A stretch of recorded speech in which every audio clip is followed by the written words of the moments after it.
जय हिंद दोस्तों। आज हम लोग इस वीडियो में क्लास 9th बायोलॉजी चैप्टर 2 उत्तक इसके अति लघुत्तरीय प्रश्नों को सॉल्व करने वाले हैं। पहला प्रश्न है, एक पादप उत्तक का नाम बताएं। एक पादप उत्तक का नाम लिखेंगे जाइलम, जो पौधों में पाया जाता है। अगला प्रश्न है, जड़ के शीर्ष पर कौन सा उत्तक पाया जाता है। इसका उत्तर लिखेंगे विभज्योतिकी उत्तक। अगला प्रश्न है, सरल उत्तक के दो उदाहरण दें। इसका उदाहरण हो जाएगा पहला मृद उत्तक, दूसरा स्थूलकोण उत्तक और तीसरा तृणीय उत्तक। तो आप लोग इसमें से कोई भी दो लिख सकते हैं। अगला प्रश्न है, किस उत्तक की कोशिकाएं सदा विभाजित होती रहती है। इसका उत्तर लिखेंगे कि विभज्योतिकी उत्तक के। 5 नंबर प्रश्न है, विभज्योतिकी उत्तक को किस आधार पर विभाजित किया जाता है। इसका उत्तर लिखेंगे विभाजन के क्षमता के आधार पर। अगला प्रश्न है, किस सरल उत्तक में अंतरकोशिकीय स्थान होता है। इसका उत्तर लिखेंगे पैरेन्काइमा। अगला प्रश्न है, दो उत्तकों के नाम बताएं जो पौधों को यांत्रिक सहायता देते हैं। इसका उत्तर लिखेंगे पहला स्थूलकोण उत्तक और दूसरा दृढ़ उत्तक। अगला प्रश्न है, वैसे मृद उत्तक को क्या कहते हैं जिनमें क्लोरोफिल पाया जाता है। उसको कहा जाता है क्लोरेन्काइमा। अगला प्रश्न है, किस उत्तक की कोशिकाओं में भित्ति अनियमित ढंग से कोनों पर मोटी होती है। इसका उत्तर लिखेंगे स्थूलकोण उत्तक। अगला प्रश्न है, नारियल का रेशा किस उत्तक का बना होता है। तो इसका उत्तर लिखेंगे दृढ़ उत्तक, जो नारियल को मजबूती प्रदान करता है। अगला प्रश्न है, मृद उत्तक कोशिकाओं की दो विशेषताएं लिखें। तो इसकी पहली विशेषता लिखेंगे कि मृद उत्तक की कोशिकाएं जीवित गोलाकार, अंडाकार, बहुभुजी या अनियमित आकार की होती है। और दूसरा विशेषता कि यह उत्तक भोजन के पार्श्व चालन में सहायक होता है। अगला प्रश्न है, दो अस्थायी पादप उत्तकों के नाम लिखें। इसका उत्तर लिखेंगे तो पहला हो जाएगा सरल उत्तक और दूसरा हो जाएगा जटिल उत्तक। प्रश्न है, जाइलम का निर्माण किन तत्वों से होता है। इसका उत्तर लिखेंगे कि जाइलम का निर्माण वाहिकाएं, जाइलम तंतु तथा जाइलम मृद उत्तक से होता है। अगला प्रश्न है, जाइलम का मुख्य कार्य क्या है।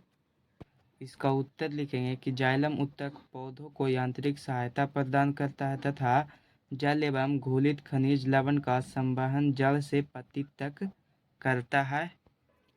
अगला प्रश्न है, फ्लोएम किन तत्वों से बनता है। इसका उत्तर लिखेंगे कि फ्लोएम चालनी नलिकाएं, सहकोशिकाएं, फ्लोएम तंतु तथा फ्लोएम मृद उत्तक से निर्माण होता है। अगला प्रश्न है, किस उत्तक द्वारा पौधों में खाद्य पदार्थों का संवहन होता है। इसका उत्तर लिखेंगे फ्लोएम उत्तक के द्वारा। अगला प्रश्न है, किन्हीं दो प्रकार के एपिथेलियमी उत्तक के नाम लिखें। तो पहला हो जाएगा सल्की या सल्काव एपिथेलियम उत्तक और दूसरा हो जाएगा स्तंभाकार एपिथेलियम उत्तक। प्रश्न है, त्वचा की सतह पर किस प्रकार की एपिथेलियम उत्तक पाई जाती है। इसका उत्तर लिखेंगे कि सल्की या सल्काव एपिथेलियम उत्तक। प्रश्न है, पश्चमाभी एपिथेलियम उत्तक की सिलिया में होने वाला गति क्या कहलाता है। तो वह सिलियरी कहलाता है। 20 नंबर प्रश्न है, संयोजी उत्तक के कोई दो उदाहरण दें। तो पहला हो जाएगा एरियोलर उत्तक और दूसरा हो जाएगा एडिपोज उत्तक। अगला प्रश्न है, संयोजी उत्तक कितने प्रकार की होती है, नाम लिखें। लिखेंगे संयोजी उत्तक 3 प्रकार के होते हैं। पहला वास्तविक संयोजी उत्तक, दूसरा कंकाल उत्तक और तीसरा तरल उत्तक या संवहनीय उत्तक। अगला प्रश्न है, अस्थियों को मांसपेशियों से जोड़ने वाला अगला प्रश्न है एरियोलर ऊतक में पाए जाने वाली दो प्रकार की कोशिकाओं का नाम लिखें। तो पहला हो जाएगा फाइब्रोब्लास्ट और दूसरा हो जाएगा हिस्टोसाइटस। प्रश्न है एडिपोज ऊतक में पाए जाने वाला संचित भोज्य पदार्थ क्या है। इसका उत्तर लिखेंगे कि एडिपोज ऊतक में जो पाया जाता है वह वसा होता है, तो उसके छोटे छोटे बूंद होते हैं, यानी कि वसा की बूंदे एडिपोज ऊतक में पाया जाता है। प्रश्न है अस्थियों को मांसपेशियों से जोड़ने वाला ऊतक क्या कहलाता है। इसका उत्तर लिखेंगे टेंडन, जो अस्थियों को मांसपेशियों से जोड़ने का कार्य करता है। अगला प्रश्न है अस्थि को अस्थि से जोड़ने वाला ऊतक क्या कहलाता है। उसको कहा जाता है लिगामेंट, जो अस्थि को अस्थि से जोड़ने का कार्य करता है। अगला प्रश्न है दो मुख्य प्रकार के कंकाल ऊतक का नाम लिखें। पहला हो जाएगा उपास्थि और दूसरा कंकाल ऊतक का हो जाएगा अस्थि। अगला प्रश्न है उपास्थि के मैट्रिक्स में पाए जाने वाली कोशिकाएं क्या कहलाती है। तो उसको कहा जाता है कोंड्रीन। 28 नंबर प्रश्न है दो प्रकार के तरल संयोजी ऊतक का नाम लिखें। पहला हो जाएगा वास्तविक संयोजी ऊतक, दूसरा जलावत संयोजी ऊतक और तीसरा एडिपोज ऊतक। तो आप लोग लिख लेंगे कोई भी दो। अगला प्रश्न है रक्त के प्लाज्मा में पाए जाने वाली तीन प्रकार की रुधिर कणिकाएं कौन कौन सी है। रक्त में तीन कणिकाएं पाई जाती है। पहला आरबीसी रेड ब्लड सेल, दूसरा डब्ल्यूबीसी व्हाइट ब्लड सेल और तीसरा प्लेटलेट्स। अगला प्रश्न है शारीरिक अंगों में गति किस प्रकार के ऊतक के कारण होता है। इसका उत्तर लिखेंगे कि पचमल या पचमाभी एपिथेलियम ऊतक के कारण। प्रश्न है जंतुओं का मस्तिष्क किस प्रकार के ऊतक का बना होता है। इसका उत्तर लिखेंगे कि तंत्रिका ऊतक के द्वारा बना होता है। प्रश्न है तंत्रिका ऊतक की इकाई क्या कहलाता है। तो लिखेंगे कि तंत्रिका ऊतक की इकाई न्यूरॉन कहलाता है। प्रश्न है बहुकोशिकीय जीवों में कार्यों के दक्षतापूर्वक संचालन के लिए क्या व्यवस्था रहती है। तो इसका उत्तर लिखेंगे कि अंग तंत्रों का निर्माण किया जाता है जो उसका संचालन करती है। अगला प्रश्न है समान उत्पत्ति तथा समान कार्यों को संपादित करने वाली कोशिकाओं के समूह को क्या कहते हैं। उसको कहा जाता है ऊतक। प्रश्न है तने की चौड़ाई में वृद्धि किन ऊतकों के निर्माण से होती है। लिखेंगे पार्श्व विभोज्योतिकी ऊतक के कारण। अगला प्रश्न है पत्तियों के आधार पर या टहनी के पूर्व के दोनों ओर पाए जाने वाले ऊतक को क्या कहते हैं। उसको कहा जाता है अंतर्वेशी ऊतक। अगला प्रश्न है अस्थायी ऊतक का निर्माण किन ऊतक की वृद्धि के फलस्वरूप होता है। तो लिखेंगे कि विभोज्योतिकी ऊतक की वृद्धि के फलस्वरूप। प्रश्न है सरल अस्थायी ऊतक किस प्रकार की कोशिकाओं का बना होता है। और वह समरूप कोशिकाओं का बना होता है। प्रश्न है जलीय पौधों में मुख्यतः किस प्रकार का ऊतक पाया जाता है।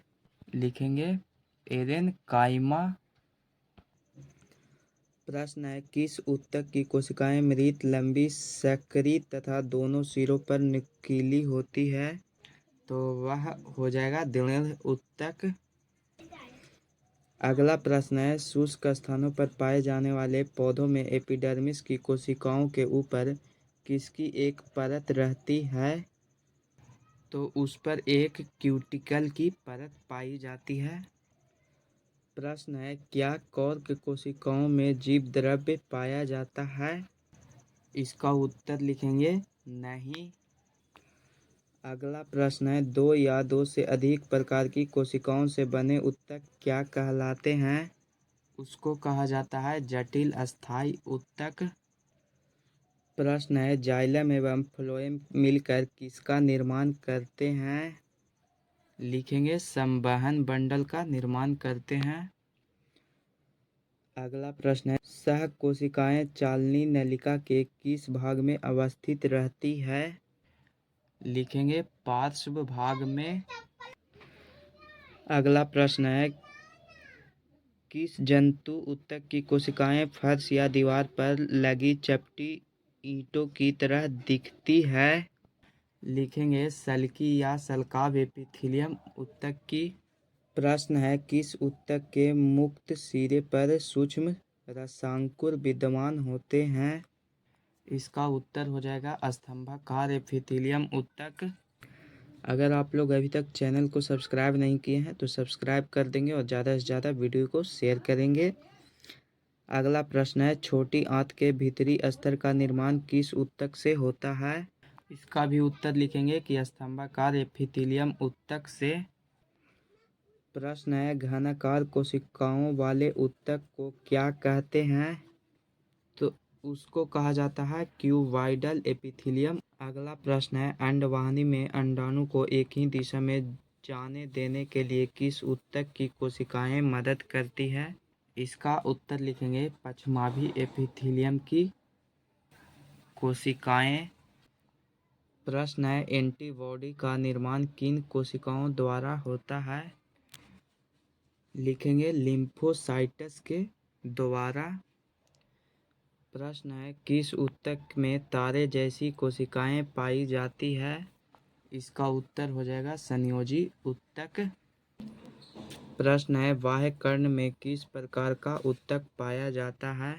इसका उत्तर हो जाएगा उपास्थि ऊतक। प्रश्न है, हैवर्सियन नलिकाएं कहाँ पाई जाती है? इसका उत्तर हो जाएगा अस्थि ऊतक में। प्रश्न है, आयतन के हिसाब से प्लाज्मा रुधिर का कितना प्रतिशत भाग है? हो जाएगा इसका उत्तर 55%। प्रश्न है, किस प्रकार की रुधिर कणिकाओं में केंद्रक नहीं पाया जाता है? इसका उत्तर हो जाएगा लाल रुधिर कण यानी कि आरबीसी में। आप लोग ये बताना कि आरबीसी का जीवन अवधि कितने दिनों का होता है? अगला प्रश्न है, लाल रुधिर कणिकाओं में पाए जाने वाले प्रोटीन रंजक को क्या कहते हैं? तो उसको कहा जाता है हीमोग्लोबिन। लास्ट इसका प्रश्न है, एक न्यूरॉन के एक्सॉन के अंतिम छोर की शाखाएं दूसरे न्यूरॉन के डेंड्राइट से जुड़कर क्या बनाती है? इसका उत्तर लिखेंगे सिनैप्स का निर्माण करती है। यहाँ पे सारे प्रश्न सॉल्व हो चुके हैं और अब आप लोग इसके लघु उत्तरीय और दीर्घ उत्तरीय प्रश्नों का भी हल देखना चाहते हैं तो चैनल को सब्सक्राइब कर देंगे और कमेंट कर देंगे। हम जल्द ही इस पर एक वीडियो बनाकर अपलोड कर देंगे। तो फिर मिलेंगे हम लोग एक नए वीडियो के साथ। जय हिंद, जय भारत।